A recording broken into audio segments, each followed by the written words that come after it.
Bonjour tout le monde.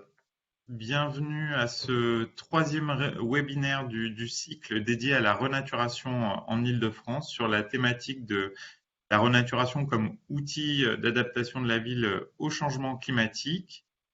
Je suis Jonathan Flandin, écologue à l'Agence régionale de la biodiversité en Île-de-France. Avant de laisser la parole à Sophie Deschamps, présidente de l'Agence régionale de la biodiversité en Île-de-France et d'Île-de-France Nature et conseillère régionale, je voulais vous rappeler quelques consignes d'utilisation de l'outil BlueJeans pour celles et ceux qui ne sont pas habitués à l'usage de cet outil. Vous avez un module qui s'appelle Q&A sur la partie droite de votre écran, dans la partie menu, qui va vous permettre de poser vos questions directement aux intervenants. Donc, ce sera ce module exclusivement qu'il faudra utiliser pour poser vos questions aux intervenants. Je me chargerai dans la première partie de ce webinaire de faire remonter les questions à l'oral afin que Erwan et Gabriel qui vont intervenir en premier puissent vous répondre directement. Vous avez également la possibilité de partager des informations, des liens avec l'ensemble des participants grâce au chat de l'événement avec le petit logo avec les petites têtes qui vous permettent là de discuter directement entre participants. On fera donc la séance de questions après les deux premières interventions et puis ensuite il y aura une seconde partie d'échange et de remontée de questions après les deux retours d'expérience. Et enfin, donc l'ensemble de ce webinaire est enregistré et sera mis à disposition en replay sur le site de l'Institut Paris Région et de l'Agence régionale de la biodiversité.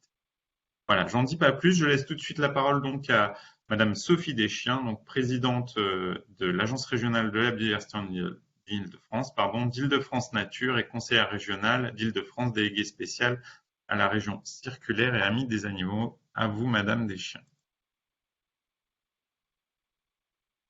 Merci, cher Jonathan. Bien, bonjour à toutes et à tous. Nous poursuivons donc aujourd'hui notre cycle de 9 webinaires sur la renaturation en Île-de-France. L'objectif est, rappelons-le, de porter à connaissance, d'inspirer, d'échanger autour du sujet crucial qu'est la renaturation, puis également d'acculturer. La finalité de ce cycle est de donner des clés aux acteurs franciliens pour répondre aux objectifs que nous nous sommes fixés au Conseil régional dans notre fameux PRAC, le plan régional d'adaptation au changement climatique, qui a été adopté en septembre dernier, et dans lequel la renaturation, bien évidemment, a une place importante. En 2021, la région nous avait commandé à l'IPR, donc l'Institut Paris Région, un diagnostic des vulnérabilités de l'Île-de-France au changement climatique qui a mis en évidence, à l'instar d'ailleurs des travaux GIEC, l'interconnexion entre la crise climatique et celle de la biodiversité. Les changements climatiques que nous connaissons partout dans le monde, mais évidemment qui n'épargnent pas de France, s'ajoutent aux pressions anthropiques s'exerçant déjà sur la biodiversité et les écosystèmes franciliens. Or, l'état dégradé de ces derniers impacte leur efficacité en termes d'atténuation et d'adaptation au changement climatique. C'est fort de ce constat que la région donc a adopté le PRAC qui, je le répète, met à l'honneur les solutions fondées sur la nature. Alors, qu'est-il indiqué dans ce PRAC ? Faire de l'adaptation au changement climatique est un pilier du SDRIF-E. Donc je rappelle que nous avons mis en révision le SDRIF pour le transformer en SDRIF E pour environnemental. Il y a également donc la volonté de soutenir les solutions fondées sur la nature pour lutter contre les îlots de chaleur urbains. Il y a également la gestion des eaux pluviales à la source et la volonté de désimperméabiliser 5000 hectares d'ici 2030. Donc vous l'avez compris, la renaturation est l'approche plébiscitée par l'exécutif régional pour répondre à ces objectifs. Nous avons donc créé Île-de-France Nature et nous nous appuyons considérablement sur la technicité et la connaissance de l'Institut Paris Région. Alors vous dire un petit mot pour ceux qui n'ont pas eu l'occasion, qui n'ont pas pu se connecter à nos 2 premiers webinaires. Le premier était dédié à la définition de la renaturation, animé donc par Marc Barra et Gwendoline Grandin, donc de l'Agence régionale pour la biodiversité. L'importance du retour à la pleine terre et à des sols vivants, et puis la distinction avec la végétalisation et le verdissement ont également été soulignés. Le deuxième webinaire a été l'occasion d'aborder la renaturation sous un angle plus technique, en se concentrant sur les différentes étapes à mener pour réussir un projet de renaturation malgré donc les nombreuses contraintes présentes en milieu urbain particulièrement dense. Alors, pour ceux donc qui n'avaient pas pu s'inscrire, je vous invite à retrouver les interventions de Marc, Gwendoline et de nos invités en replay sur le site de l'ARB et bien sûr de l'Institut Paris Région. Alors ce matin, nous allons parler de la renaturation, levier d'adaptation des villes au changement climatique. La renaturation des espaces urbains imperméabilisés peut répondre aux besoins de lutte contre le ruissellement et le risque d'inondation, mais aussi de rafraîchissement face aux îlots de chaleur. Ce webinaire a pour objectif de présenter l'évolution des risques climatiques dans notre région et tout l'intérêt de la renaturation pour y faire face, avec bien sûr un focus sur le milieu urbain. Je remercie la ville des Mureaux qui va nous faire part de son expérience via des exemples concrets d'îlots de fraîcheur et de gestion des eaux pluviales à la source par la renaturation. Alors, vous l'avez tous compris, la renaturation est un sujet qui me tient particulièrement à cœur. C'est toujours un grand plaisir de vous voir si nombreux connectés.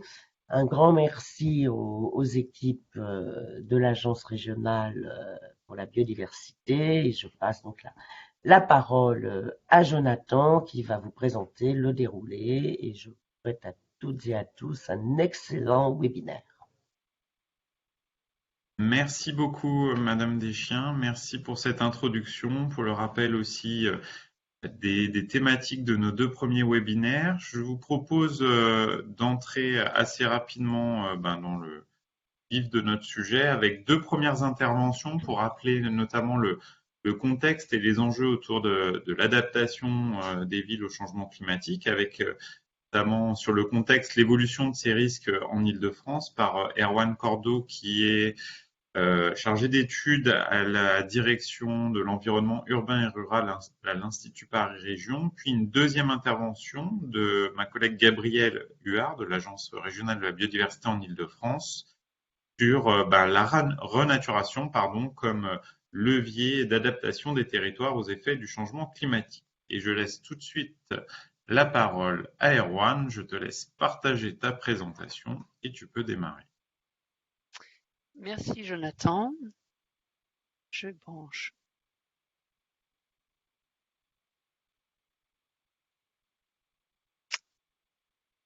Est-ce que vous l'avez bien Oui, c'est et bon, tu peux la mettre peut-être en plein en plein écran. écran? Oui, Voilà, mode plein écran. Voilà, c'est bonjour à parfait. voilà, bon, parfait. Donc, bonjour à tous. Quelques propos avant l'intervention de Gabriel sur l'évolution des risques climatiques en Île-de-France, ce qu'on appelle un risque, et puis les tendances qu'on observe sur l'Île-de-France.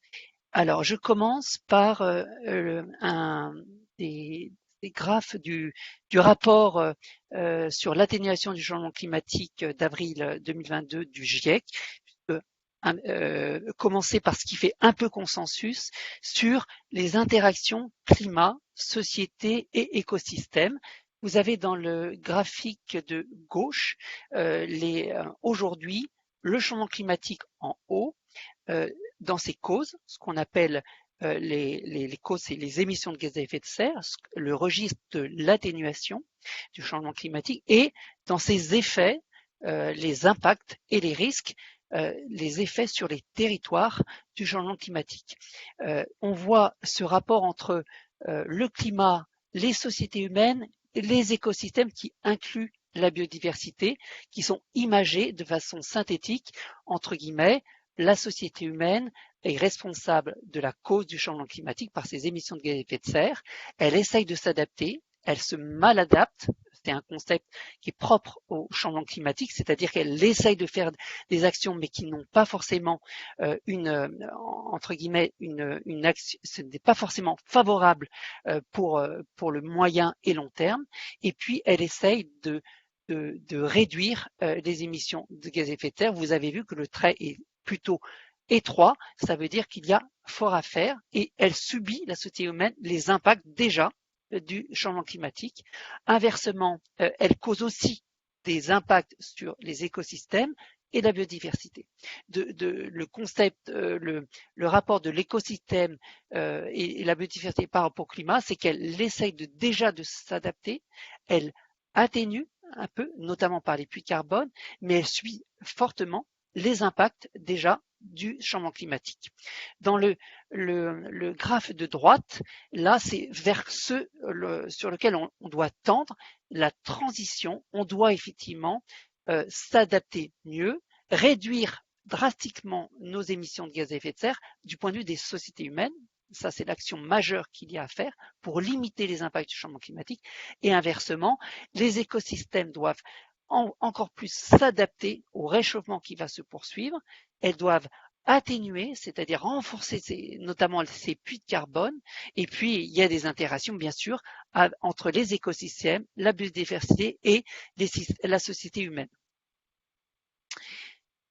Une deuxième clé de lecture en rapport avec le consensus du GIEC, c'est on s'intéresse maintenant le focus sur la ville et ce transect qui nous parle des infrastructures vertes et bleues de la ville avec à gauche vous avez les murs végétalisés, les voies vertes, les arbres d'alignement de rue, les forêts urbaines, les toits végétalisés, l'agriculture urbaine et la place de l'eau dans la ville, les espaces en eau. Et vous avez en haut les services rendus par ces différentes infrastructures vertes et bleues, les services pour l'atténuation, c'est-à-dire la réduction des gaz à effet de serre. Alors, vous avez 4 services, la séquestration et le stockage de carbone. La séquestration, on retire de l'atmosphère du carbone via notamment les puits forestiers, l'arbre. La réduction de la demande en énergie, la réduction de la demande en eau, nécessaire au rafraîchissement de la ville, et la facilitation des activités, des mobilités actives. Pour le registre de l'adaptation, vous avez effectivement en bas de chaque infrastructure 5 grands services, la réduction du stress thermique, la réduction de risques inondations, l'amélioration de la santé, l'amélioration de la qualité de l'air et la promotion de la biodiversité. Et vous avez entre les deux la pleine terre. Certains services, infrastructures ont de la pleine terre et de la réserve en eau utile. Et donc là, j'en viens effectivement aux questions de renaturation. Le troisième, pour finir sur cette préambule sur les interactions climat, société, écosystème, c'est le jugement, entre guillemets, de l'efficacité de ces différents avantages en termes d'atténuation et d'adaptation. Et on remarque en bleu que l'arbre, les forêts urbaines, les arbres d'alignement apportent le plus de bénéfices pour l'atténuation et ils apportent aussi de multiples co-bénéfices pour l'adaptation en synergie avec et en lien avec les objectifs de développement durable. Voilà. Et donc, vous pourrez revenir dessus dans les matériaux qui seront remis. J'en viens maintenant à la séquence des principales tendances du climat francilien, issues de l'analyse de vulnérabilité de l'Île-de-France dont Madame Lécher a évoqué en préambule. Voilà en éléments de synthèse qu'on peut retenir. Il y a deux grands effets. Les effets, on va dire, tendanciels, ce qui est sournois, et bien sûr, c'est les températures moyennes, l'évolution des températures moyennes. Donc, en tendance actuelle sur l'observation des 50 dernières années, on a déjà, et c'est un élément marquant, plus 2 degrés en Île-de-France depuis 1950. La tendance future, c'est que ça va continuer à augmenter malgré les efforts que là, au niveau mondial, on a à faire. Il y a un deuxième grand élément à noter, c'est la période de croissance végétale qui est décalée, qui commence plus tôt et qui va être confrontée avec des phénomènes de saison comme les gels tardifs.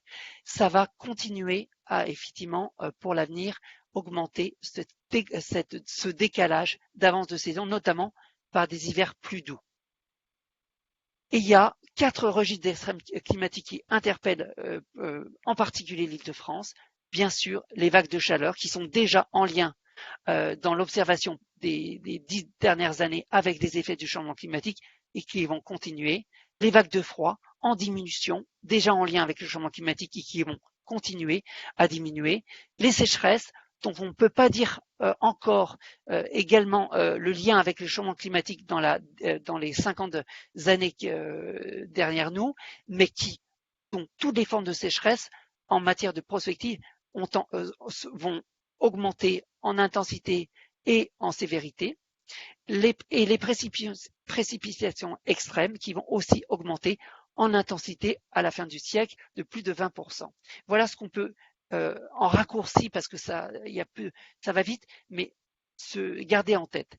Maintenant, je vais faire un focus par rapport à la renaturation. Et on va s'intéresser à 2 enjeux, les vagues de chaleur et les sécheresses, et à l'enjeu du ruissellement urbain. Donc là, vous avez la prospective qui se regarde toujours par rapport aux efforts mondiaux d'atténuation du changement climatique. Vous avez là les données de la DRIAS Météo France qui ont été exploitées. Le médaillon, la cartographie en bas à gauche, c'est la paire de référence sur les vagues de chaleur en nombre de jours de vagues de chaleur annuelles. Vous avez sur les 30 dernières années, on tourne autour de 7 jours. Et la prospective, on va regarder que le scénario avec une politique climatique qui vise à stabiliser quand même les émissions de concentration en gaz à effet de serre à l'horizon proche, c'est-à-dire 2021-2050, à l'horizon moyen et à l'horizon lointain. Et on voit qu'on est sur un doublement dès l'horizon proche du nombre de jours de vagues de chaleur, un triplement et jusqu'à un quintuplement en fin de siècle, dans un horizon, effectivement, on va dire, où il y a une politique climatique au niveau mondial. Donc, on va prendre en compte vraiment cette évolution de vagues de chaleur.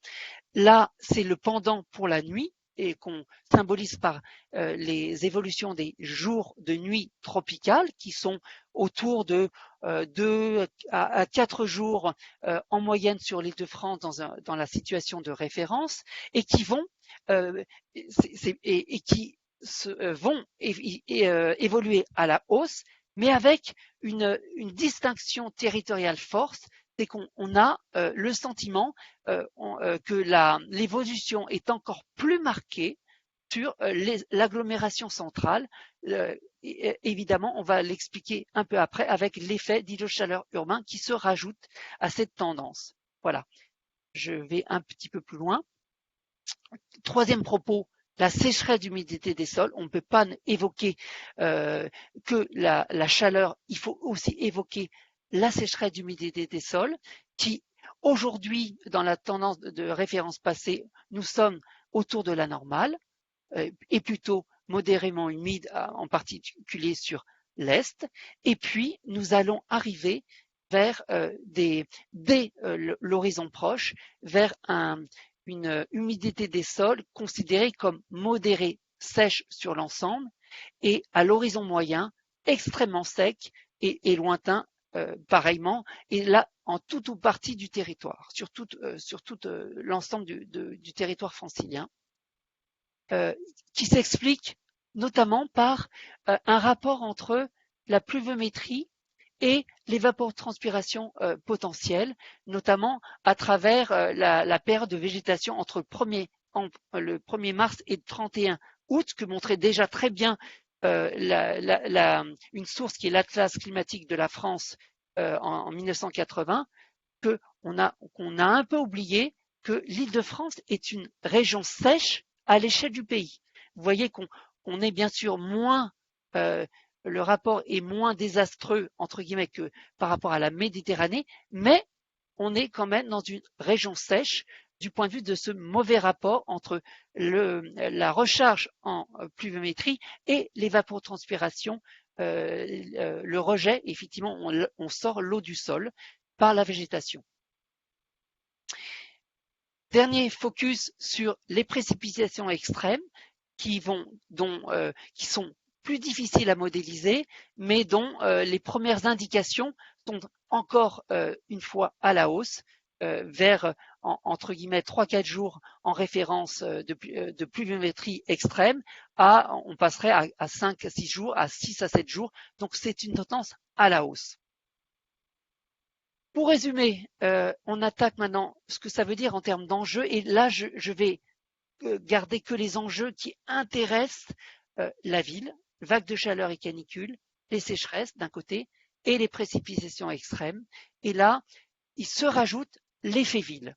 Par rapport aux aléas qu'on a dit en augmentation, l'effet ville par rapport aux vagues de chaleur et canicules, c'est l'effet d'îlot de chaleur métropolitain. Par rapport aux sécheresses, c'est les carences en eau et en surface de pleine terre qui peuvent avoir une réserve en eau utile pour les sols. Les précipitations extrêmes, c'est aussi l'imperméabilisation des sols. Lorsqu'il y a des pentes, lorsqu'il y a des problèmes d'engorgement par les réseaux, ça peut créer un risque d'inondation par ruissellement. Donc, si on s'intéresse aux grands enjeux, pour l'homme, pour la biodiversité et les ressources naturelles et les activités économiques et les grands services collectifs, il y a fort à faire de ce point de vue-là pour la ville. En résumé, sur vagues de chaleur et sécheresse, vous avez sur cette carte-là l'aspect un petit peu territorial avec ce que nous dit la recherche sur l'effet d'îlot de chaleur urbain qui cerne l'agglomération, le continuum urbain avec des températures supplémentaires qui se rajoutent à l'aléa vague de chaleur sur toute l'Île-de-France. Et vous avez donc les impacts systémiques qui sont jugés, le risque de surmortalité humaine, la baisse de productivité au travail, l'impact sur les équipements et les services de santé, la dégradation des réseaux et des infrastructures, les tensions sur les ressources en eau comme en énergie, le stress thermique et hydrique de la végétation, et s'il y a un effet combiné à la sécheresse, là, ça situe la hauteur de l'enjeu. Et donc, derrière ça, il y a l'effet d'îlot de chaleur urbain, la minéralisation de la ville et les carences en eau de surface et de pleine terre. L'argumentaire santé publique est très important. Dans cet espace d'îlot de chaleur urbain, nous avons ici à gauche la population communale dite sensible par l'âge, dans des îlots jugés très vulnérables à la chaleur, donc des îlots à effet de chaleur moyen à fort de chaleur. Et donc vous avez effectivement dans certains arrondissements parisiens, vous avez quasiment proche de 98% de cette population dite sensible par l'âge qui habite dans des îlots considérés comme à effet de chaleur. Et le nombre de décès, on peut vous rappeler qu'on l'a tous en tête, la canicule de 2003, la surmortalité exceptionnelle en Île-de-France, notamment liée à cet effet d'îlot de chaleur urbain qui s'est rajouté à la vague de chaleur. C'est expliqué cet effet par 6 propriétés liées à la ville, les perturbations radiatives, la rugosité urbaine, les perturbations thermiques des matériaux, les surfaces disponibles offertes à l'emmagasinement du rayonnement solaire, également les sources de chaleur anthropique, les perturbations hydrologiques, l'absence d'eau par le système d'imperméabilisation des égouts, on a chassé l'eau avec ses miasmes à certaines époques de la ville, et les carences en comportement de la végétation. Et donc, attention particulière sur l'argumentaire santé humaine et végétation, donc qui met en avant les enjeux de renaturation au plus haut point et en croisant par la recherche les statistiques de surmortalité communale aux effets de chaleur urbaine et les statistiques de grandes caractéristiques d'effets de chaleur urbaine, imperméabilisation des sols, végétalisation de la ville, on s'aperçoit que il y a une augmentation de plus de 18% du risque de mortalité entre des communes très carencées en végétation et des communes qui sont très bien dotées en végétation. Sur l'aspect inondation, donc là, c'est l'imperméabilisation des sols qui est vraiment en jeu, en notant aussi qu'il faut prendre en compte la notion de pente, la notion d'aptitude à l'infiltration des sols, l'engorgement des réseaux. Mais si l'on situe les deux phénomènes d'inondation majeurs pour l'Île-de-France, les zones inondables en Île-de-France, c'est un risque plus concentré, ça c'est la carte de gauche. Les inondations par ruissellement, c'est un risque diffus qui peut toucher beaucoup plus la totalité du territoire en fonction du système hydrique et de l'imperméabilisation des sols associés. Donc, prendre en compte effectivement les aptitudes à l'infiltration des sols. Les sols n'ont pas la même aptitude pour l'infiltration des sols et du sous-sol, la présence de gypse notamment. Mais en tout cas, ça met en avant le défi de l'infiltration par la pleine terre. Et je finis par ça, avoir une bonne connaissance des zones de l'imperméabilisation des sols et de la place de la pleine terre est un élément déterminant pour travailler les enjeux de renaturation des sols. Et je laisse maintenant, et je vous remercie, je laisse Gabriel continuer sur cet enjeu-là. Merci beaucoup, Erwan. Alors, on a déjà quelques questions, mais on va laisser Gabriel faire sa présentation et on reviendra sur les questions ensuite. Gabriel, eh bien, toi, je te laisse partager la présentation. C'est bon, la mettre en plein écran et c'est parfait. C'est bon. Super. Donc moi, je vais vous parler rapidement de ce que la renaturation peut offrir aux villes pour s'adapter au changement climatique, aux effets du changement climatique, en faisant bien le lien entre climat et biodiversité et aussi sur les bonnes pratiques, parce que finalement, c'est quand même des choses que l'on connaît depuis longtemps, mais il y a toujours des erreurs qui sont faites aujourd'hui. Donc c'est pour revenir un petit peu aussi sur ces messages-là. Donc, juste pour recontextualiser un petit peu pour la biodiversité en Île-de-France, donc en Île-de-France, on est une région qui a des pressions anthropiques importantes, de par le fait que c'est la région la plus urbanisée de France, tout simplement. On a encore 840 hectares de terre qui sont consommés par an, ce qui correspond à peu près à la taille du bois de Boulogne. Donc ça entraîne la dégradation, la disparition d'habitats. On a aussi donc la moitié de l'Île-de-France qui est occupée par de l'agriculture, majoritairement intensive. Donc c'est une agriculture qui est pauvre en éléments d'accueil pour la biodiversité, comme les haies, les mares, tout type de milieux humides. Et enfin, on a le phénomène de fragmentation, notamment donc par les axes ferroviaires et routiers, qui viennent donc fracturer ce paysage et qui sont des barrières infranchissables, notamment pour les espèces faunistiques. Donc ça, c'est des éléments qui viennent fragiliser la biodiversité francilienne et les écosystèmes, et qui peuvent provoquer donc des extinctions de populations, voire de certaines espèces. Et le changement climatique vient en supplément de toutes ces pressions, vient accentuer en fait l'effet de ces pressions anthropiques. C'est assez difficile d'isoler l'effet seul du changement climatique, mais on sait que ça vient en plus de toutes ces pressions existantes. Donc, Madame Deschamps et Erwan en ont déjà parlé, du fait que climat et biodiversité, c'est une seule et même crise. Donc, Erwan est bien revenu dessus, une biodiversité des écosystèmes en mauvaise santé, ce sont donc des écosystèmes qui rendent moins bien leur service, voire plus du tout d'atténuation et d'adaptation au changement climatique par la régulation du climat. Et l'idée, c'est de venir restaurer, renaturer là où il n'y a plus d'écosystème ou de biodiversité de manière générale, pour inverser cette boucle négative en boucle vertueuse, pour venir réguler ce climat et venir améliorer aussi notre santé.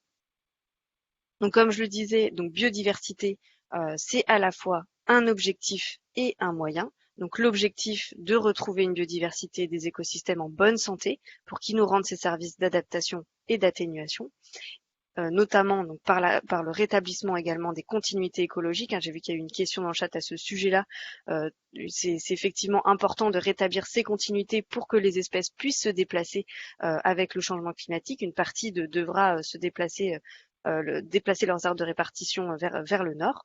Et puis bien sûr le moyen de lutter contre les inondations, les ruissellements, les îlots de chaleur urbains, les vagues de chaleur, et bien sûr apporter du bien-être et un bénéfice pour la santé en ville. Pardon, c'était pas dans le bon sens. Voilà. Donc comment est-ce qu'on s'adapte en ville? Vous les connaissez, je pense, toutes ces solutions. Il y a 3 registres de solutions, les solutions douces, grises et vertes. Par solution douce, on entend tout ce qui est sensibilisation aux risques, par exemple au risque d'inondation, vagues de chaleur, accompagnement par des plans de prévention. Les solutions grises, on va retrouver plutôt tout ce qu'on appelle le génie civil, comment apporter de l'ombrage par des structures métalliques, les brumisateurs, les cuves de récupération des eaux de pluie, et bien sûr les solutions vertes, donc tout ce qu'on appelle solutions fondées sur la nature. Donc l'ingénierie écologique, le génie écologique également. Et donc là c'est un document de l'ADEME qui compare un petit peu ces 3 registres de solutions. Et j'aime bien cette démonstration qui est assez intéressante. L'idée, c'est pas d'opposer ces 3 registres de solutions parce qu'elles sont complémentaires, mais c'est bien de vous montrer que ces solutions vertes devraient être le premier recours qu'on a pour s'adapter en ville, de par en fait leurs nombreux co-bénéfices qu'elles offrent et le peu d'impact qu'elles entraînent. Notamment là, quand on voit les parcs, les arbres ou encore les prairies, elles ont toutes des co-bénéfices importants en plus de la fonction pour laquelle elles ont été installées. Notamment des co-bénéfices pour la biodiversité, la gestion de l'eau, la séquestration du carbone, la santé, le confort. Erwan en avait un petit peu parlé tout à l'heure. Et à part le coût, elles ont assez peu d'impact, contrairement donc à ces solutions grises qui ont des impacts, elles, pour le coup, assez importants, notamment sur l'empreinte carbone, la consommation énergétique, quand on pense au climatiseur, qui est finalement une maladaptation, consomme beaucoup d'énergie, la consommation d'eau potable pour les brumisateurs, par exemple, consommation de ressources de manière générale, et avec toujours un coût assez important pour seulement un seul bénéfice, la fonction pour laquelle cette solution a été installée. Donc voilà, c'était juste pour vous montrer finalement que ces solutions-là devraient être le premier recours en ville. Donc comment est-ce qu'on renature pour s'adapter en ville? Donc là, bon, sur ce schéma, on voit la végétalisation du bâti ou encore des pavés drainants par exemple. Donc ça, on n'en parlera pas parce que c'est pas le registre de la renaturation. On est bien sur la désimperméabilisation et rendre un sol de nouveau fonctionnel avec un écosystème également fonctionnel. Et donc, une des premières démonstrations, c'est de vous montrer que la nature, dans un premier temps, elle permet de diminuer les températures de surface, donc pour lutter contre les îlots de chaleur urbains. Donc ça, c'est plusieurs études avec des photos thermiques qui montre les différences de température de quelques mètres à quelques centimètres entre une surface végétalisée et une surface bitumée ou goudronnée. Donc par exemple ici à gauche on a la 35 degrés de température de surface pour le boisement et le quartier à côté, les bâtiments sont à 50 degrés. Donc déjà une différence de 15 degrés à quelques mètres. Ensuite au milieu on voit sur un trottoir 20 degrés d'écart à quelques centimètres entre du coup cette plante qui pousse dans un interstice du trottoir et le trottoir lui-même. Et enfin je pense que l'exemple le plus parlant c'est vraiment celui des toitures. Où on voit une différence de 43 degrés d'écart entre une toiture qui est végétalisée et un toit bitumineux. Donc Erwan en parlait de cette chaleur qui est stockée par ces surfaces bitumineuses. Donc cette végétation, elle permet déjà d'avoir un pouvoir isolant par rapport à la chaleur et qui offre déjà un confort thermique, notamment ici pour les bâtiments en dessous, les habitations. Et enfin, donc la nature, elle sert aussi à rafraîchir. Elle peut rafraîchir en ville. Donc ça va être vraiment un service rendu par les arbres. On a montré que finalement les autres types de végétalisation sont un peu moins rafraîchissantes, plutôt ombrage que rafraîchissant. Mais l'arbre, lui, avec son système de pompe à eau passive, où il va finalement il va transpirer voilà, en respirant, il va transpirer et transformer cette vapeur d'eau, cette eau qu'il capte par ses racines en vapeur d'eau. Et ça va offrir un réel rafraîchissement. Donc une diminution de la température réelle environ de 2 à 3 degrés et un ressenti qui peut être de 4 à 8 degrés lorsqu'on est sous l'arbre. Donc pour vous donner une idée, un arbre mature, ça évapotranspire 450 litres d'eau par jour, ce qui correspond au fonctionnement de 5 climatiseurs fonctionnant 20 heures par jour. Donc c'est quand même un seul arbre qui fonctionne de cette manière-là. Et en plus, il donc renvoie une partie des rayonnements solaires vers l'atmosphère. Donc c'est une partie de ces rayonnements qui ne va pas venir faire que le sol va stocker plus de chaleur. Et puis il y a bien sûr l'effet d'ombrage qui offre déjà aussi du confort lorsqu'on est dessous. Mais par contre, c'est donc un service que l'arbre nous rend si il lui est permis de se développer dans de bonnes conditions, d'où l'importance de la trame brune et de la renaturation des sols, puisque là donc c'est une comparaison entre un arbre en milieu naturel et un arbre en milieu urbain.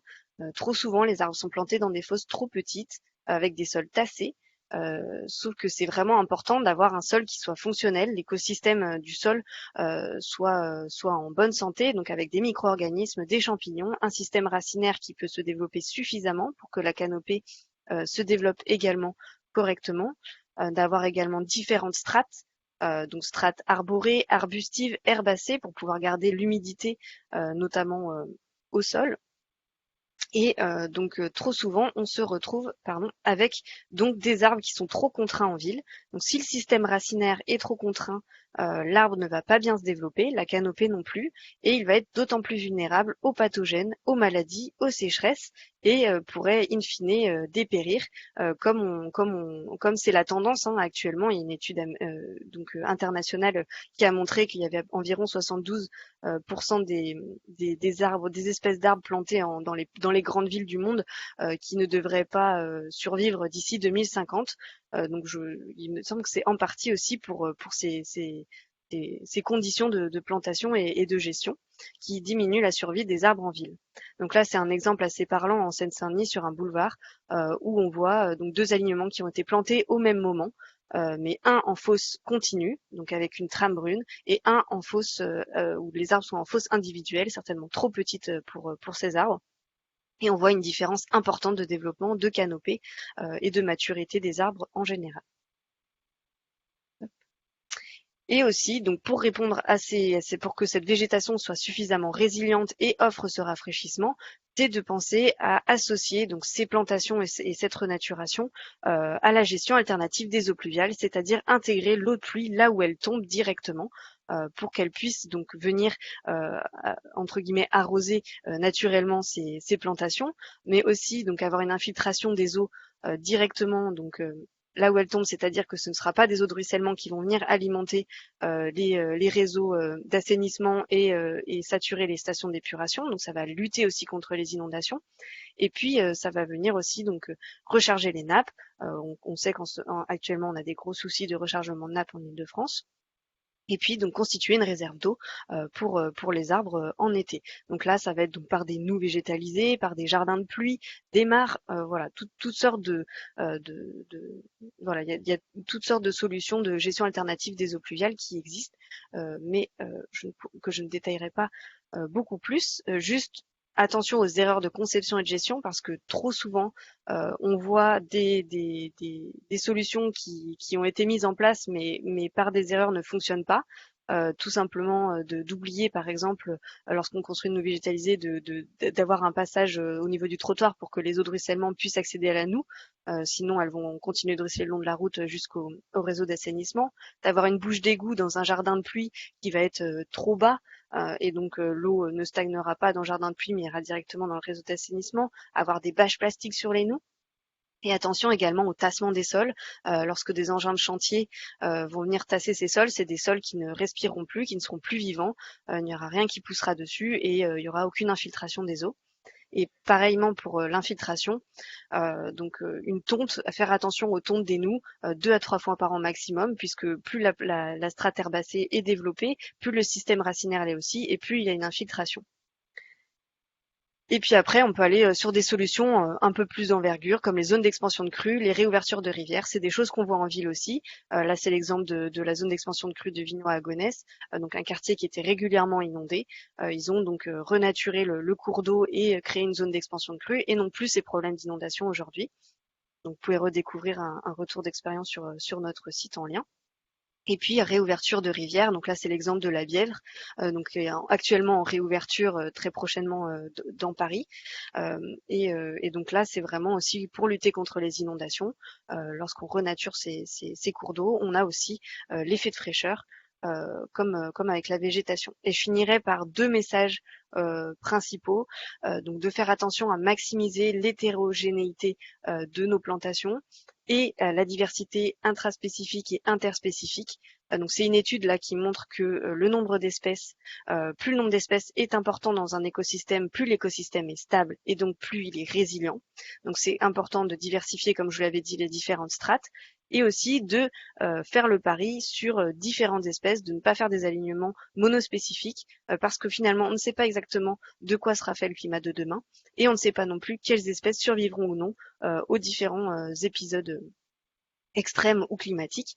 Donc de faire ce pari-là, de diversifier. Et enfin, aussi de maximiser les surfaces et les connectivités écologiques. Donc les connectivités, j'ai expliqué, pour que les espèces puissent migrer, mais aussi les surfaces pour que ça rende vraiment le maximum de services. Donc les surfaces, on a des études qui montrent qu'il faudrait entre 30% à 45% minimum de surface végétalisée renaturée dans un quartier pour réduire le stress et l'anxiété d'une part, mais aussi pour avoir un effet de rafraîchissement notamment autour du quartier.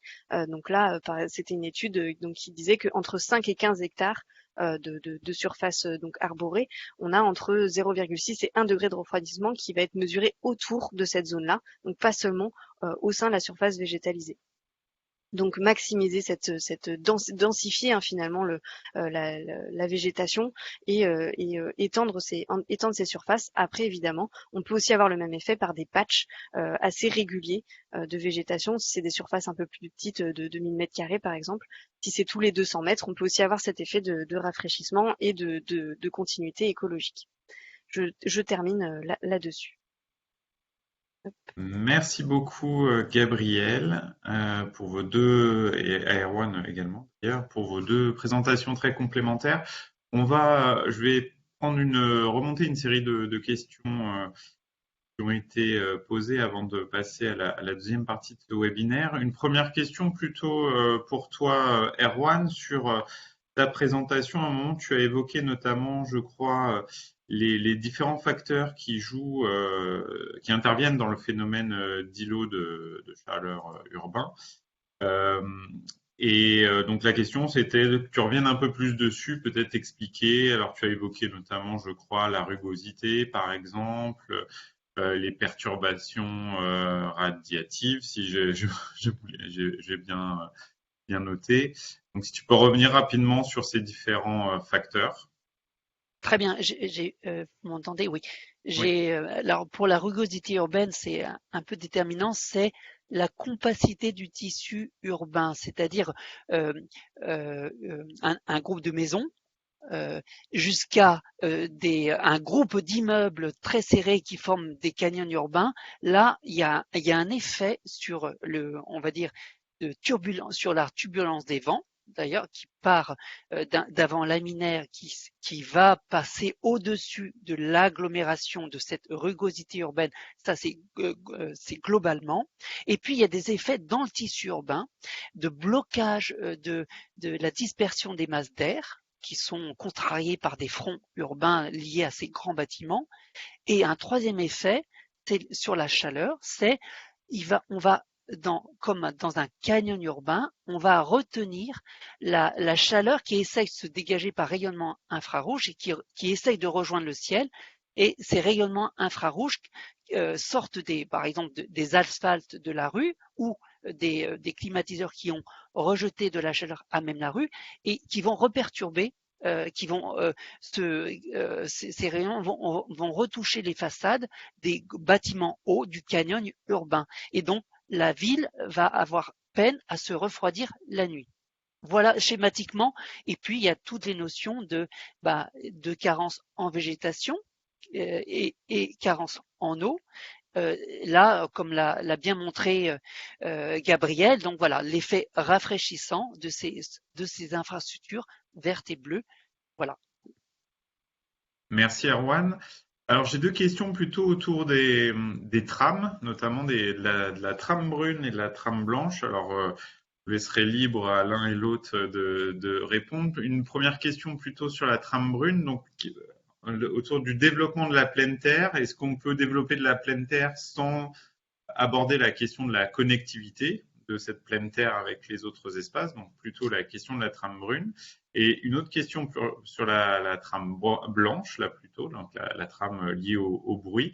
Quelle est la place de la renaturation et des solutions fondées sur la nature dans la prise en compte de cette trame?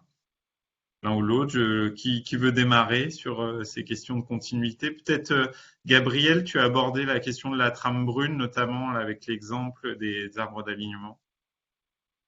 Oui. Alors oui, on peut tout à fait faire de la pleine terre et renaturer des sols sans avoir une réflexion sur les continuités écologiques, mais j'ai envie de dire que c'est dommage, puisque justement l'idée c'est de réfléchir à ces différentes échelles. C'est vrai que je l'ai pas tellement dit, mais on peut réfléchir à l'échelle d'un projet, d'un quartier, mais réfléchir aussi à l'échelle de la ville, réfléchir à l'échelle d'un bassin versant, pour qu'il y ait vraiment une logique. Plus il y aura une logique dans l'adaptation, en réfléchissant à ces différentes échelles, même pour par exemple la gestion des eaux pluviales. Hein. Si vous gérez les eaux pluviales en ville d'une certaine façon, ça va avoir un impact sur le reste du bassin versant. Donc l'idée c'est vraiment d'opter pour cette réflexion à multiscalaire et pour maximiser finalement les bénéfices, parce que voilà, si vous faites voilà juste des parcs isolés en ville, ça aura un effet assez local, donc sur le rafraîchissement, sur la santé, mais effectivement le bénéfice pour la biodiversité va être moindre que si vous avez relié ça en continuité écologique. Sur la trame blanche, j'avoue que je maîtrise un petit peu moins. Erwan, je sais pas si toi tu as des éléments sur ce côté-là. Non, j'ai pas plus d'éléments me viennent immédiatement. Voilà.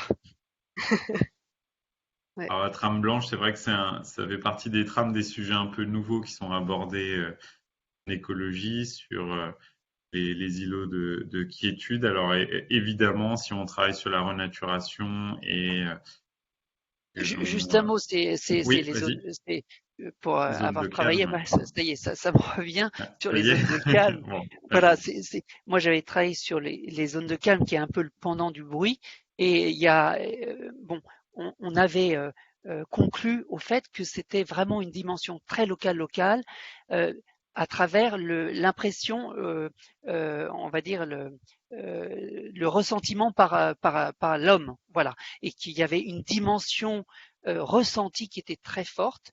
On peut ressentir être dans une zone de calme par l'éveil des sens. On est dans un espace végétal, arboré, etc. Même s'il y a du bruit, on peut avoir cette impression de calme. Il y a des zones de calme qu'on n'imagine pas, c'est des petites cours intérieures où qui amène une aménité de calme. Voilà, donc c'est un travail en dentelle. Merci Erwan. Pour toi, je pense aussi cette question autour des toitures végétalisées et des effets qu'elles peuvent avoir sur les îlots de chaleur urbains. Il y a une question qui demande si ces effets ne dépendent pas essentiellement déjà de la typologie de la toiture, typologie de végétalisation, et du fait qu'elle soit arrosée ou non pendant les périodes de sécheresse. Donc c'est aussi lié la végétation par rapport à la question de l'eau aussi. Une toiture végétalisée, pour son efficacité, il faut qu'elle ait un substrat qui soit suffisamment épais, au moins, j'ai pas la technique, mais 30 cm à minima, pour effectivement retenir sa petite réserve en eau du sol. Voilà. Par contre, dans les effets, c'est un effet pour l'effet d'hydrochaleur urbain qui est très bien pour le confort du bâti, qui est sous la toiture végétalisée, et notamment les logements qui se trouvent sous la toiture.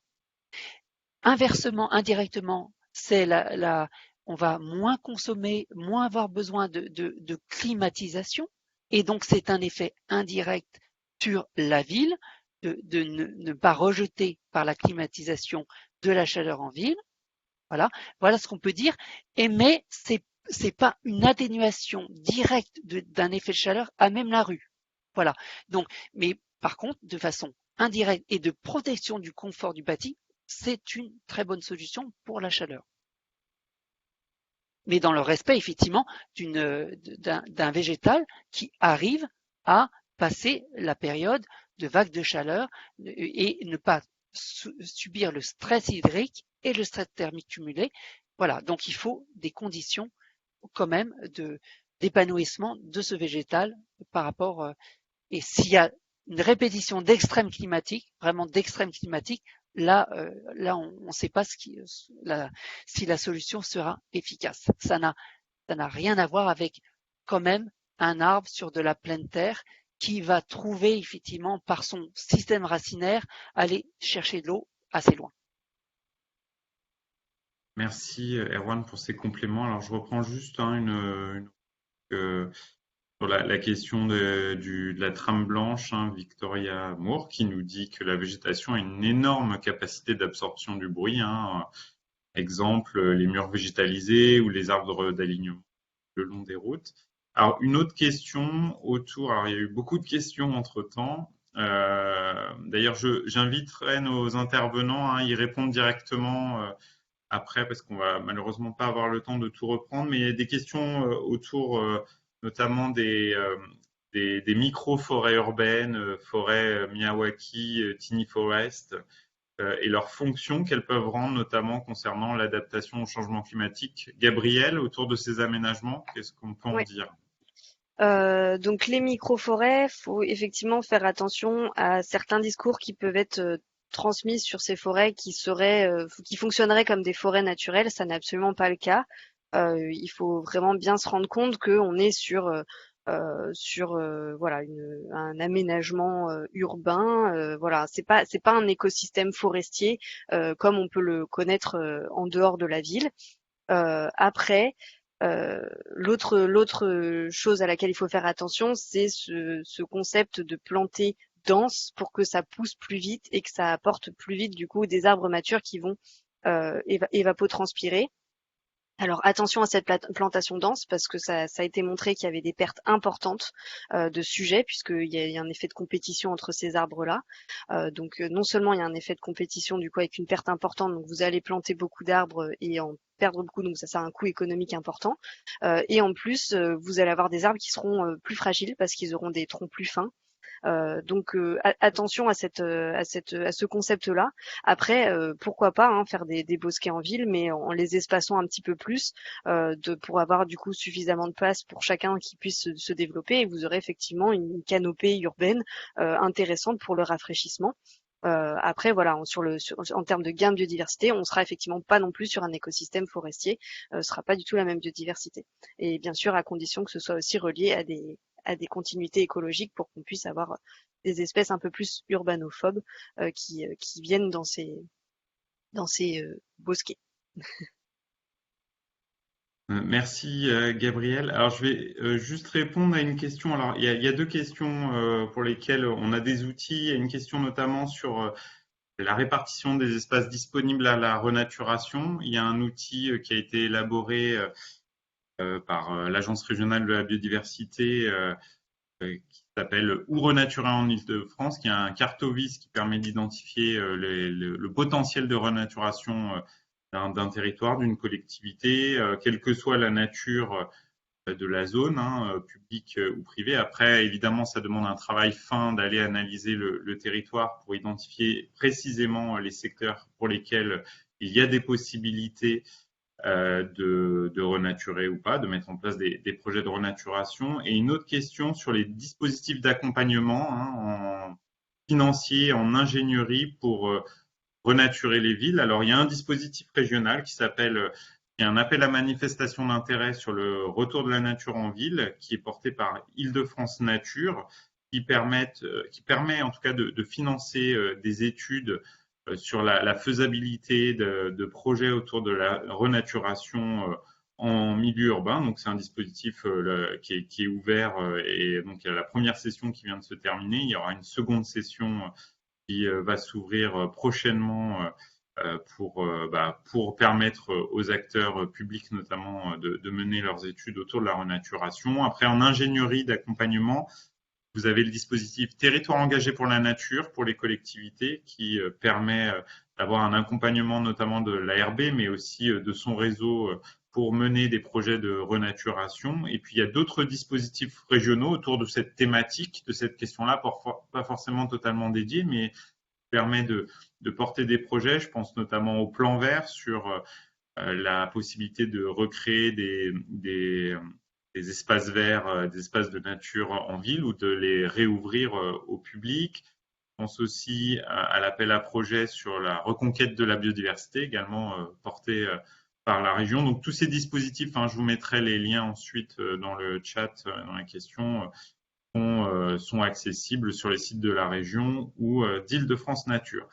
Je vous propose de passer à la deuxième séquence. Je remercie encore Gabriel et Erwan. Je vous invite à répondre éventuellement aux questions pour lesquelles on n'aurait pas eu les réponses là dans nos échanges. Et Gabriel, je te laisse la parole pour la suite. Oui, très rapidement, parce qu'on a déjà pris un petit peu de retard. Donc, on va avoir de nouveau un bloc de 2 interventions, donc des retours d'expérience sur des projets de renaturation qui ont été mis en place donc pour lutter contre les îlots de chaleur, les ruissellements et les inondations. Donc, on va tout de suite accueillir donc Marcos da Silva, architecte au cabinet d'architecture Fieldwork, qui va présenter donc son projet de la lisière d'une tierce forêt à Aubervilliers. Bonjour à tous, je vais partager mon écran.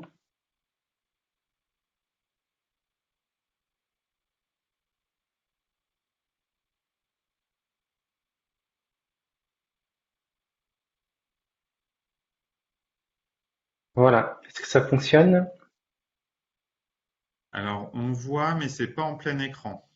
D'accord, je lance le plein écran. C'est bon. Parfait. Donc oui, bonjour à tous. Merci déjà pour les présentations précédentes. C'est très confortable de arriver après à la définition de tous ces concepts qui a été très didactique par Gabriel et Erwan. Donc moi, je vais simplement en fait vous parler d'un exemple de projet réalisé donc à Aubervilliers. Donc juste pour présenter Fieldwork, donc Fieldwork c'est une agence d'architecture qui fait beaucoup de projets d'espace public. Donc voilà, on intervient beaucoup sur la question de la nature en ville et avec l'idée que enfin, les questions environnementales ont été pendant beaucoup trop longtemps vues comme des contraintes en fait en architecture. C'est-à-dire voilà, à la fin du projet, on vient rajouter une couche, par exemple pour l'isolation du bâtiment. Et nous, on pense qu'il faut inverser en fait cette logique et prendre en fait ces éléments-là depuis le départ de la conception d'un projet. Donc c'est ce qui voilà, nous inspire. Euh, donc je vais passer sur le projet. Donc la lisière d'une tierce forêt. Donc c'est un projet que nous avons commencé en 2005 en Aubervilliers pour le compte en fait de l'association Alteria, qui est une association d'insertion par le logement. Donc sur place, ils ont un foyer de jeunes travailleurs et aussi les bureaux de l'association. Donc cet espace était auparavant un parking et avec l'extension de la ligne 12 du métro, donc l'association s'est posé la question aussi, voilà, on va transformer cet espace avant seulement dédié à la voiture pour un usage plutôt piéton. Donc il y a eu tout un tas de partenaires en fait qui ont rejoint le projet parce que comme c'était, voilà, on avait commencé en 2005 et c'est vrai, enfin en 2015 pardon, c'est vrai que ces questions sur l'île de chaleur étaient moins, voilà, un peu moins courantes. Aujourd'hui, voilà, on en parle beaucoup et voilà, c'est l'avantage. Donc je passe sur la présentation du site. Donc là, c'était avant. Donc comme je disais, un parking comme on peut voir un peu partout en région parisienne, avec une surface en goudron noir, de la chaleur, et puis des voitures un peu partout. Donc d'abord, l'association a fait un travail avec les résidents pour savoir qui avait vraiment besoin d'une place qui pourrait et, il faut savoir que tout autour aussi de cet endroit, il y a d'autres parkings.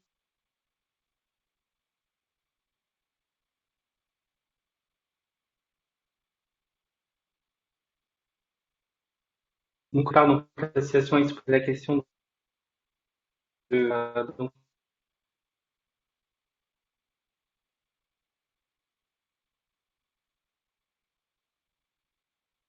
de se dire le climat urbain. Là, auparavant, voilà, il y avait un impact plutôt.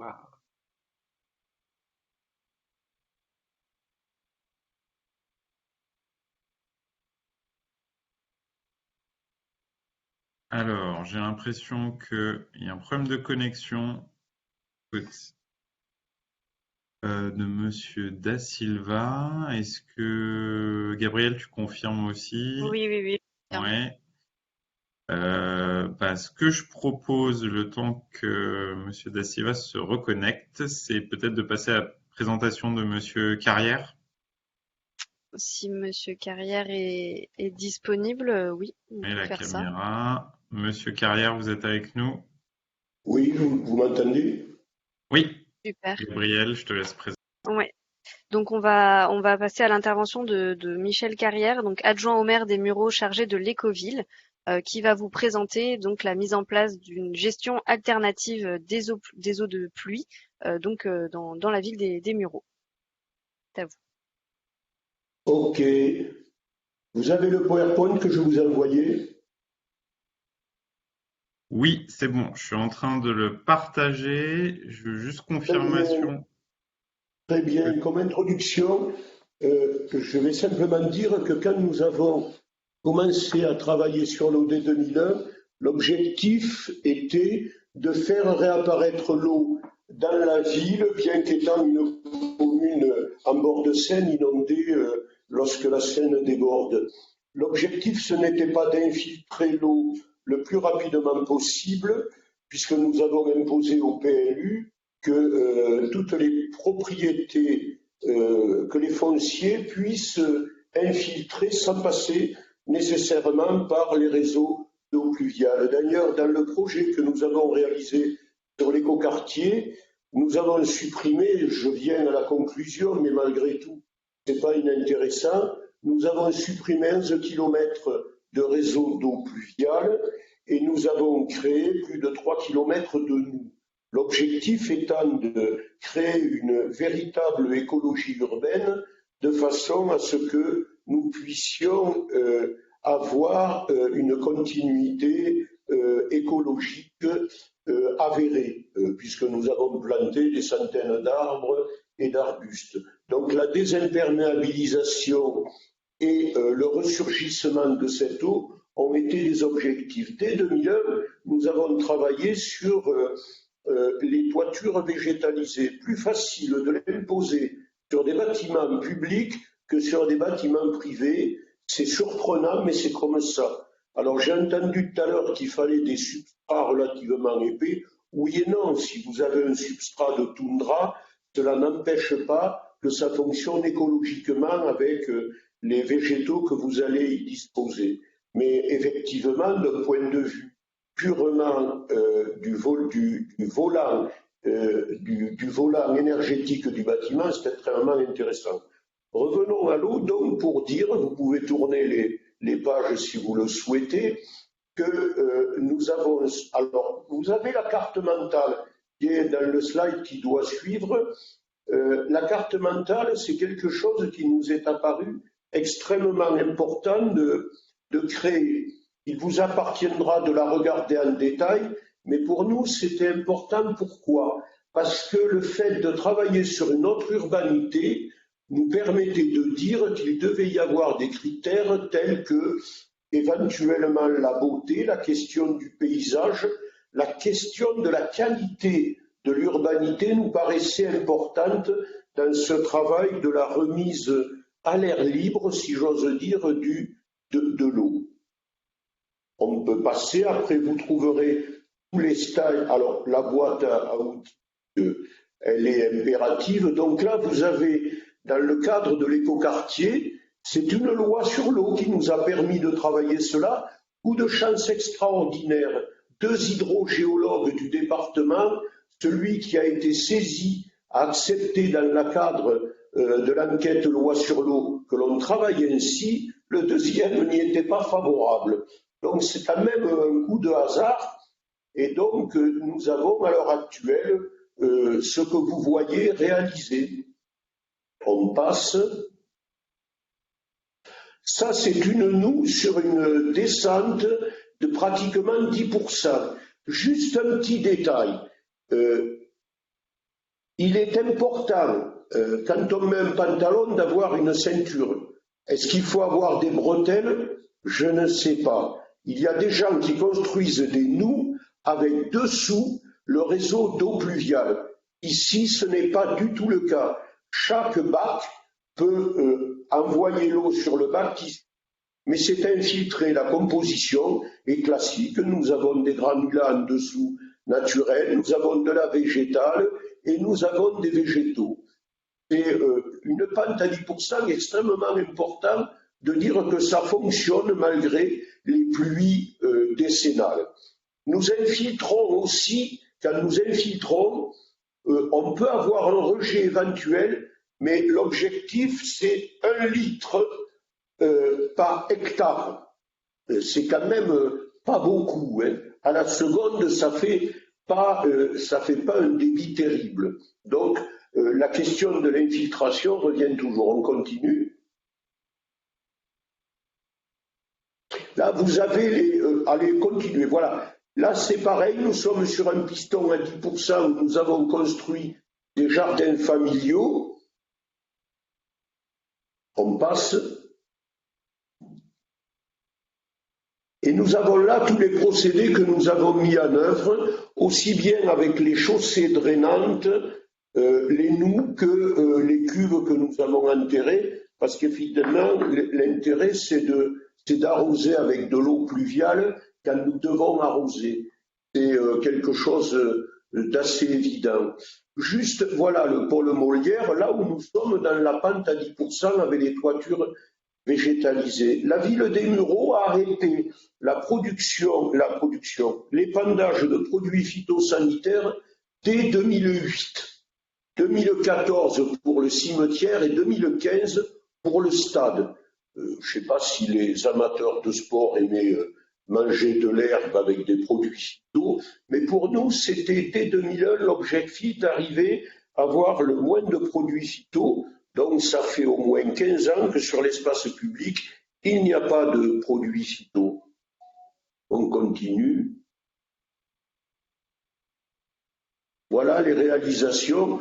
Ce ne sont pas toujours, et là c'est la dernière, une chose intéressante, c'est une bretelle dans un rue qui est totalement dans une conduite de béton, le rue d'Orcheval. Nous avons un ressurgissement de plus de 400 mètres. Ce rue a été façonné, il n'est pas dans une conduite de béton armé coupé en deux, il a été façonné avec de la terre, il est étanche et nous l'avons fait ressurgir au milieu de l'écoquartier sur un peu plus de 400 mètres. C'est très intéressant au niveau de l'îlot de fraîcheur avec des végétaux couplés de part et d'autre, et nous sommes là dans quelque chose qui permet un retour de la biodiversité. L'objectif, dans les années à venir, nous avons l'accord pour faire ressurgir le rue d'Orcheval de la gare des Mureaux jusqu'à la Seine. Pour nous, c'est extrêmement important de retravailler ce rue dans le centre-ville par rapport à cette question d'îlot de fraîcheur, d'îlot de chaleur versus îlot de fraîcheur, et évidemment créer une autre urbanité avec un déplacement pédestre le long de ce rue qui va ressurgir. Voilà. Voilà une autre vue.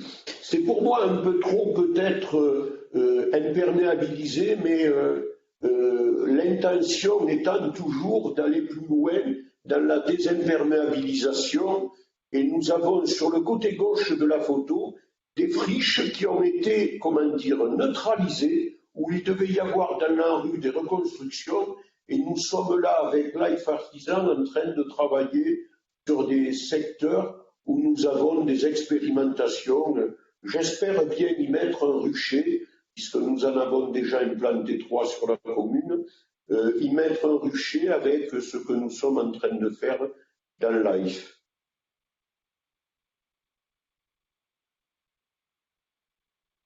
Oui, là c'est les questions, voilà, c'est la rue avec les subventions, on s'en fout un peu de tout ça. La question étant d'arriver à une autre, comment dire, une autre urbanité où l'eau devient l'élément qui permet, avec de la terre, de la pleine terre, de développer du végétal et donc de la biodiversité. C'est un projet qui est finalement qui a un peu plus de 10 ans et ça fonctionne. Voilà, c'est la seule chose que je voulais vous dire. Et les continuités écologiques fonctionnent. Il a été extrêmement important de végétaliser le plus possible et de planter le plus possible. Nous avons créé, oui, 25 hectares d'espace public, 12 rues et 7 hectares et demi d'espace vert. Voilà. Nous avons fait peut-être des choses où nous avançons. Si on devait revoir certaines choses, ce seraient les questions des plantations et des fosses d'arbres.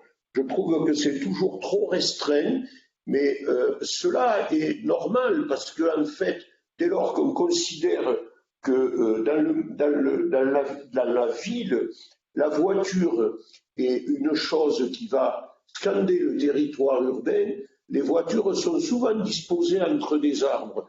Mais il va falloir réfléchir à supprimer de la voiture pour avoir des plantations continues, des fosses continues, de façon à développer le couvert végétal plus important, de façon effectivement à ce que tant son évapotranspiration et son ombre puissent avoir un impact sur les logements qui se situent sur les côtés.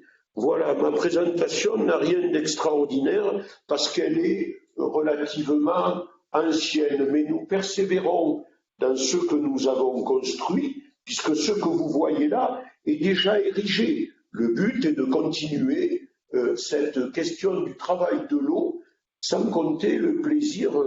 On a tous été gamins, peut-être l'est-on encore, mais jouer à mettre les pieds dans les flaques d'eau n'empêche pas qu'il faut profiter de l'eau, que ça soit physiquement ou dans la ville. Il ne faut pas l'infiltrer le plus rapidement possible, mais au plus près de là où elle tombe.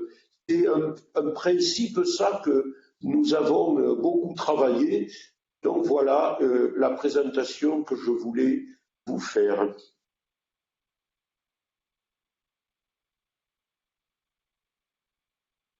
Merci beaucoup, Monsieur Carrière. Donc, est-ce que vous avez des questions suite à cette présentation, parce que nous n'avons pas retrouvé Monsieur Da Silva. Donc, on va probablement continuer à répondre du coup aux questions du chat, puisque du coup nous n'aurons pas cette présentation, en tout cas pas pour le moment. Donc, est-ce qu'il y a des questions dans l'onglet Q&A? Alors, moi j'ai une question, mais peut-être d'ordre plus technique. Quelle approche vous avez eue, parce on parle dans votre projet autour des muraux, c'est la question de l'eau qui est centrale, mais par rapport à la biodiversité, au choix des espèces, notamment les nous et les autres aménagements d'espaces de nature et paysagers que vous avez réalisés, quelle a été l'approche par rapport à la biodiversité, au choix des essences, notamment? C'est une vraie question. On a planté, quand on a planté plus de 2000 arbres, on peut dire qu'on en a planté des milliers.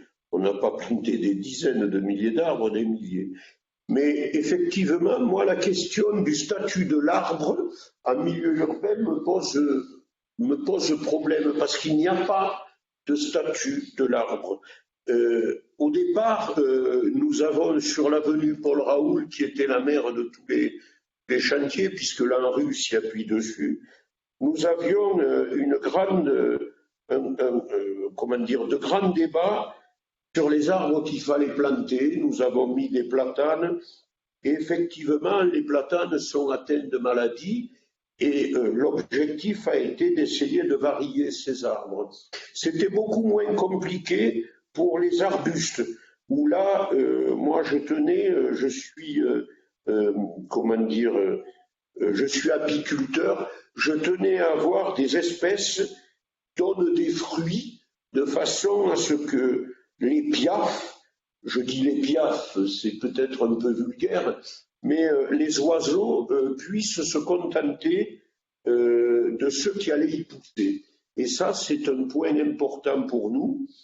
Et d'ailleurs, nous ne nous sommes pas arrêtés aux questions d'arbres d'alignement, puisqu'à l'heure actuelle, nous avons dû planter plus de 200 arbres fruitiers, et que je veux en refaire planter avant la fin du mandat en 2026, parce que je ne sais pas après, ces choses-là seront continuées. La question de l'arbre fruitier sur l'espace public pose toujours des problèmes, d'abord aux gens qui entretiennent la voirie, ensuite aux jardiniers et parfois aux citoyens, parce que on aime bien les arbres, mais les fleurs, les feuilles, ce qui tombe pose toujours question. Donc moi, cette question des espèces, oui, c'est un constant débat. Nous avons travaillé justement sur l'arrosage. Nous avons mis en place un système avec des cellules qui permettent d'envoyer de l'eau quand il y en a besoin et non en permanence. Mais c'est une question, je n'ai pas ici le chef des espaces verts, nous y travaillons en permanence.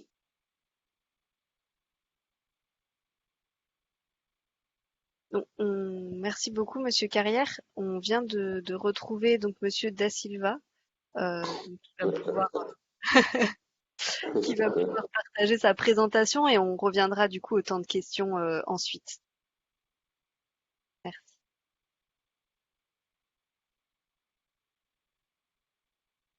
Donc là, vous me voyez?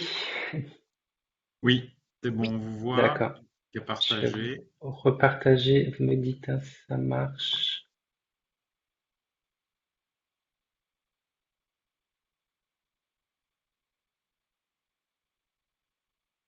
C'est bon, elle est en plein écran, c'est parfait, vous pouvez y aller. Ok, Reprendre ça marche. le cours. Très bien. Je vais juste fermer ça. Donc là, vous m'entendez toujours, hein? C'est bon? Oui, c'est bon, allez-y. Parfait. Merci. Donc je reprends. Déjà juste pour présenter Fieldwork, c'est une agence d'architecture qui s'occupe beaucoup de projets d'adaptation au changement climatique. Donc le projet à Aubervilliers qui s'appelle Lisière Tierce Forêt, ils ont pu faire pour le compte de l'association Alteralia. C'est une action d'insertion par le logement. Il y a eu tout un tas de partenaires qui ont pu voilà, participer à ce projet. Donc juste pour vous montrer l'avant. Donc là, c'était donc un parking qui était aussi l'entrée principale de ce bâtiment. Donc là, on voit que voilà, la place était complètement dédiée à la voiture, donc il n'y a même pas de trottoir pour les gens puissent marcher. Donc à l'époque, c'était en 2015, l'association nous a demandé de réfléchir à la transformation de cet espace. Puis avec l'extension de la ligne 12 du métro, une station se trouve aujourd'hui à proximité du site. Donc voilà, ils se sont posé la question de voir comment transformer cet espace pour lui donner un autre usage, donc plutôt piéton et végétalisé. Donc la vue aérienne du site, là donc vous voyez le parking à gauche, le bâtiment juste à droite. Donc voilà, c'est un paysage qu'on peut retrouver un peu partout en Île-de-France, donc assez goudronné, peu végétalisé et voilà, pas perméable. À droite de l'image, donc vous voyez une cartographie de la Pure qui montre l'irradiance solaire, donc le cumul de l'énergie solaire pendant tout un été. Donc les zones rouges, celles où la chaleur peut se concentrer, se trouve plutôt au nord en fait. Et juste en bas, vous avez une carte de la couverture végétale. Donc on voit que c'est extrêmement lié. Donc au nord parisien, voilà, c'est plutôt des surfaces assez peu végétalisées et avec l'ouest, on trouve une densité plus importante. Et ça pour dire aussi que pendant beaucoup trop longtemps, la végétation a été vue comme dans l'embellissement. Donc dans un projet urbain, on met en place voilà, des infrastructures, voilà, des routes, et les réseaux. Et puis voilà, si il y a encore le budget, on plante des arbres. Et enfin, aujourd'hui, l'idée c'est un peu de essayer d'inverser cette tendance en prenant voilà, les arbres vraiment comme voilà, une infrastructure nécessaire à la ville à venir. Donc pour la méthode de travail que nous avons, on a pu appeler design écosystémique. Donc juste pour faire un écho à ce qu'il disait Erwan, avec cette idée d'une vision systémique hein, des choses, de pas regarder voilà, une problématique seulement d'un point de vue. Donc là, nous avons mis en parallèle différentes thématiques. Donc bien sûr la plantation, avec toutes les questions qui sont liées à comment on peut planter en ville. Donc est-ce que voilà, il peut avoir des plantations plutôt en masse, en pleine terre, une variété d'essences, mais aussi des strates. Et puis, en sachant, voilà, comme disait très bien aussi Gabriel, le sol, voilà, l'importance du sol dans ces projets de nature en ville. Parce qu'un arbre, il va pas bien développer, comme a été dit, dans un sol pauvre ou sans eau. Donc, il s'agit aussi de prendre en compte et de travailler la question du sol, le reconstruire, enfin, le désimperméabiliser, travailler aussi sur la question de la couleur du revêtement pour pas accumuler la chaleur. Et la question de l'eau très importante pour la plantation parce qu'un arbre qui n'a pas accès à l'eau, bah, il va arrêter de transpirer et du coup on n'aura pas l'effet rafraîchissant. Donc comment on récrée ce cycle de l'eau en ville hein, parce qu'aujourd'hui il est interrompu les surfaces imperméables. Donc l'eau qui tombe en ville, elle est redirectionnée à l'extérieur par le système d'assainissement.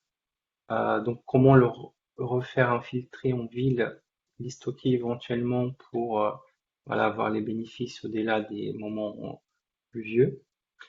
Et pour finir, donc la place de l'humain là-dedans, en sachant que l'idée c'est pas de justement créer des zones sacralisées seulement dédiées à la nature, mais de faire coexister ces deux mondes, donc les usages urbains et la nature, avec tout un tas de questions qui peuvent venir par rapport voilà, déjà aux accès, en sachant que on doit garder voilà, des voies pompiers par exemple, mais aussi à des nouveaux usages qui peuvent s'installer dans ces lieux.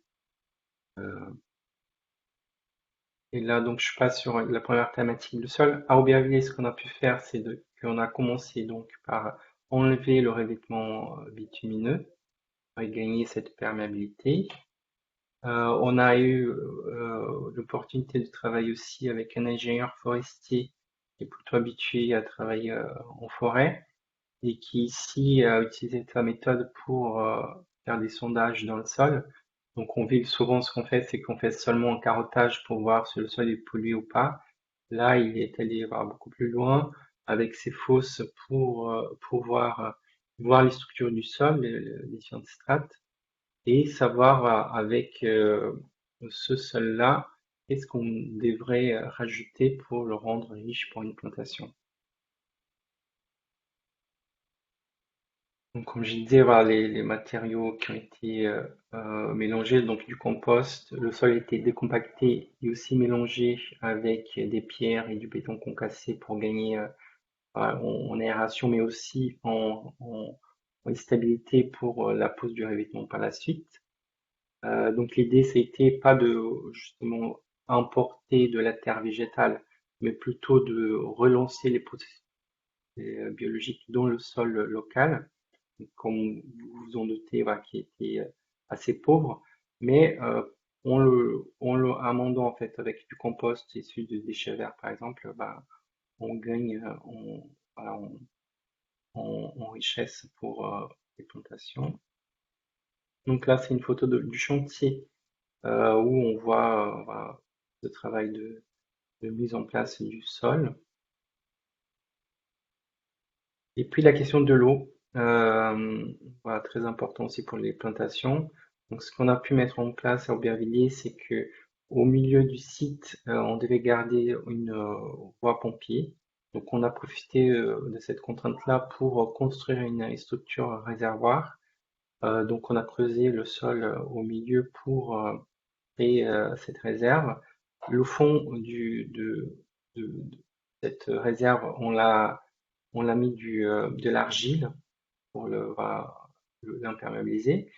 Et puis, on a connecté cette réserve aux plantations avec des drains en terre cuite. Vous voyez dans la photo. La question de plantation, donc on a pu planter les arbres.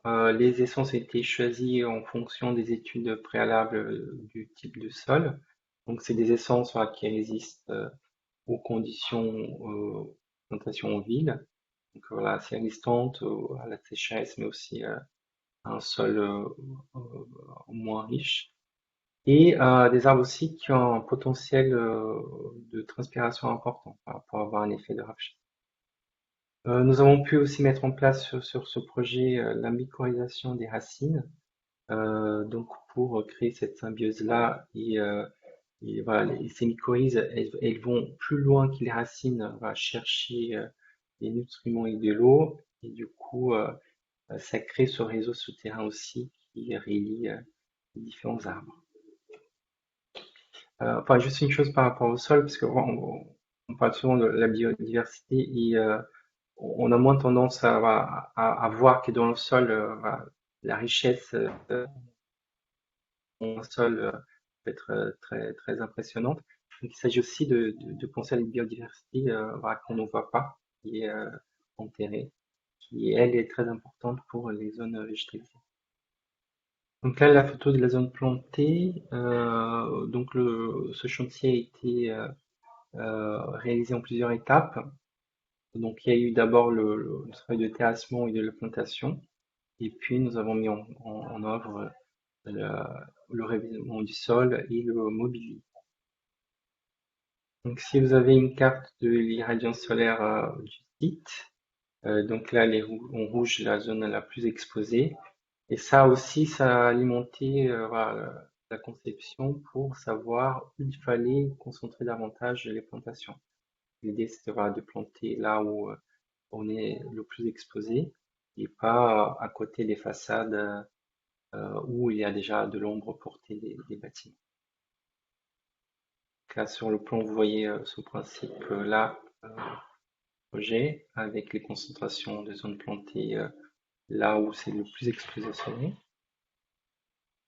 Et pardon, juste pour dire aussi, enfin, et cette diversité aussi de plantation, enfin de concentration de végétation, ça crée aussi différents espaces. Donc là où on a plus d'arbres, on aura tendance à avoir une activité voilà, plus au calme, plus à l'abri.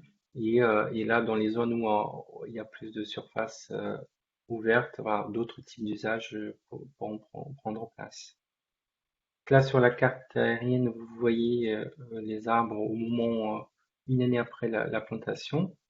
Donc là, c'était voilà, le début du développement de la canopée, mais qui est déjà assez importante. Et enfin, aujourd'hui, ces arbres ont pu se développer davantage et la canopée est quasiment continue. Donc sur les humains, donc nous avons gardé cette fonction de voie pompier sur le site, qui nous a servi aussi pour créer cette réserve d'eau. Et, et après, nous avons pu du coup implanter ce revêtement perméable. Là, c'est du béton drainant. Donc tout l'eau qui tombe sur le site, elle peut s'infiltrer grâce à ce revêtement. Et ce revêtement, il sert aussi du coup à protéger les zones plantées du piétinement. Donc là, il y a un passage assez important. Il y a autour de 200 habitants du foyer du jeune travailleur. Puis voilà, tous les partenaires de l'association qui viennent sur place aussi. Donc, il était important aussi de garantir ces usages. Pour voilà, comprendre un peu le fonctionnement, donc dans la première coupe, on voit voilà, pendant les périodes de pluie, donc l'eau elle s'infiltre partout.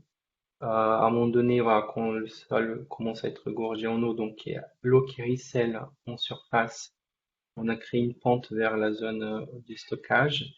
Donc ça ruisselle à l'intérieur du revêtement drainant, et puis elle peut se cumuler à cet endroit.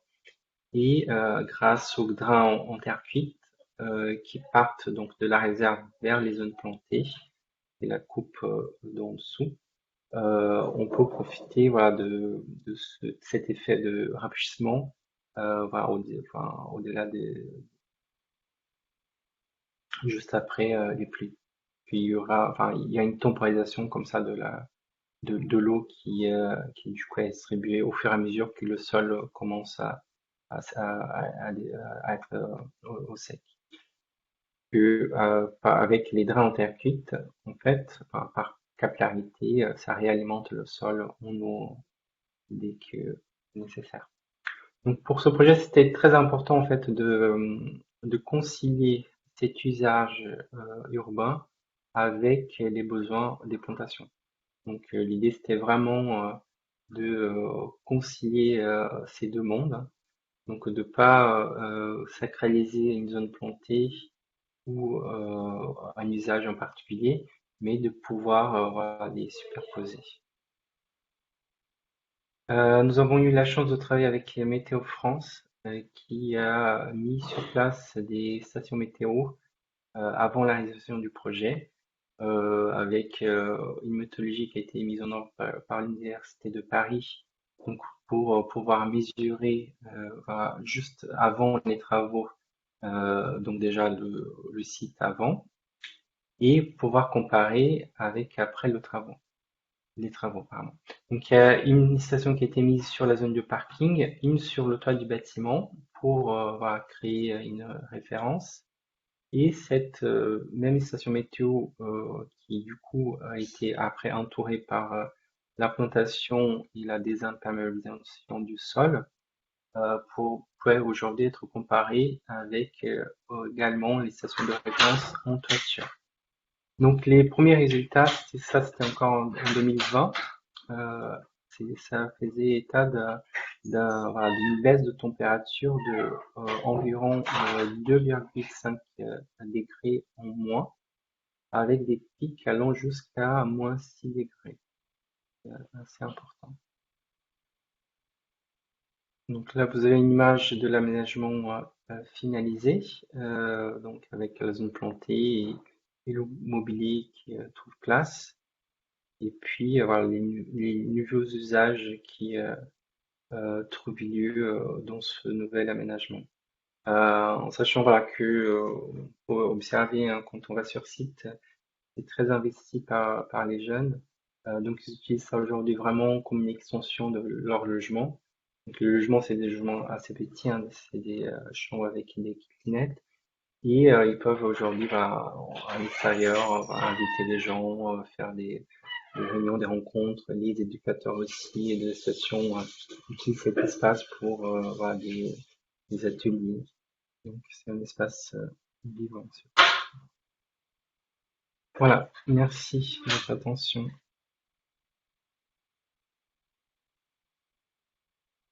Présentation. Donc on va répondre peut-être à encore deux petites questions puisqu'on on a un petit peu débordé. Donc concernant la présentation de Monsieur Da Silva, il y avait une question par rapport justement au compartiment de animal non humain qui n'était pas présent dans votre schéma. Après, vous l'aviez quand même parlé que vous l'avez prise en compte. Donc, est-ce que peut-être du coup répondre à cette question sur comment est-ce que vous avez pris en compte du coup ce compartiment, cette faune du sol? Oui, donc vous parlez de la biodiversité, c'est ça, Oui, au niveau du oui, sol. c'est ça, animal non humain, c'était le terme de la question. Donc en fait, et là, c'était de recréer un sol où des activités biologiques puissent se place. Donc nous avons, enfin, quand on a fait la fosse, on a vu, hein, c'était du remblai, hein, tout simplement.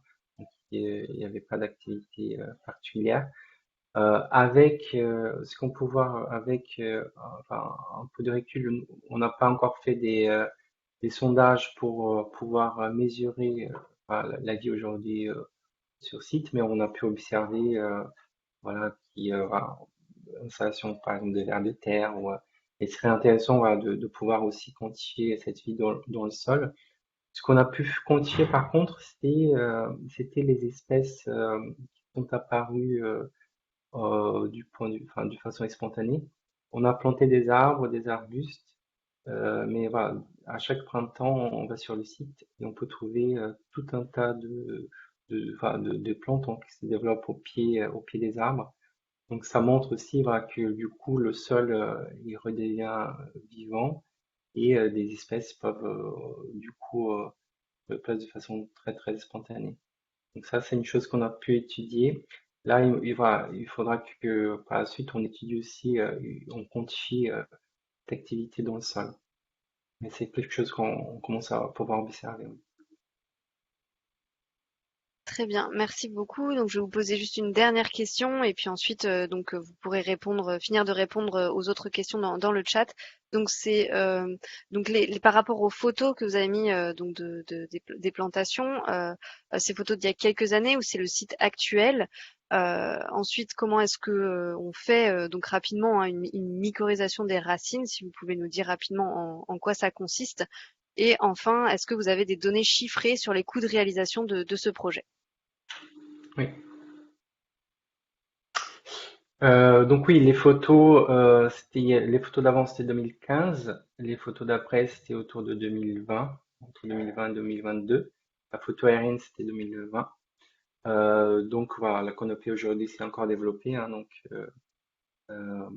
ça voilà, faudra enfin, si vous avez l'opportunité de passer à Aubervilliers, vous verrez.